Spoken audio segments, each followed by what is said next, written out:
মাদারীপুরে জেলা বিএনপির সিনিয়র যুগ্ম আহ্বায়ক সোহরাব হোসেন হাওলাদারের বাসভবনে একদল দুর্বৃত্তদের হামলা ও ভাঙচুরের অভিযোগ উঠেছে।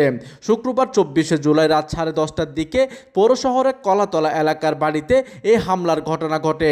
পুলিশ ও স্থানীয় সূত্রে জানা যায়, শুক্রবার রাত 10:30টার দিকে হঠাৎ করে হেলমেট পরা কিছু দুর্বৃত্ত দল মাদারীপুর জেলা বিএনপির সিনিয়র যুগ্ম আহ্বায়ক সোহরাব হোসেন হাওলাদারের বাসভবনে ঢুকে হামলা ও ভাঙচুর চালায়।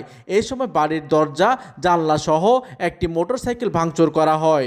ঘটনার বিষয়ে বিএনপি নেতা সোহরাব হোসেন হাওলাদার গণমাধ্যমকে জানান, হঠাৎ করে হেলমেট পরা কিছু সন্ত্রাসী বাড়িতে ঢুকে হামলা চালায়। তবে ঠিক কী কারণে বা কারা এ হামলা চালিয়েছে সেই বিষয়ে এখনও নিশ্চিত করে কিছু তিনি বলতে পারছেন না। এ বিষয়ে মাদারীপুর সদর মডেল থানার ভারপ্রাপ্ত কর্মকর্তা আবুল কালাম আজাদ বলেন, খবর পেয়ে থানা থেকে পুলিশ পাঠানো হয়েছে। কারা এই হামলার সাথে জড়িত তদন্ত করছে পুলিশ। ক্ষতিগ্রস্ত পরিবারের পক্ষ থেকে থানায় লিখিত অভিযোগ পেলে আইনগত ব্যবস্থা গ্রহণ করা হবে বলে তিনি গণমাধ্যমকে বিষয়টি অবগত করেন। প্রতিনিধির তথ্য ও পাঠানো চিত্রে ডেস্ক নিউজ, দিগন্তের বার্তা 24, মাদারীপুর।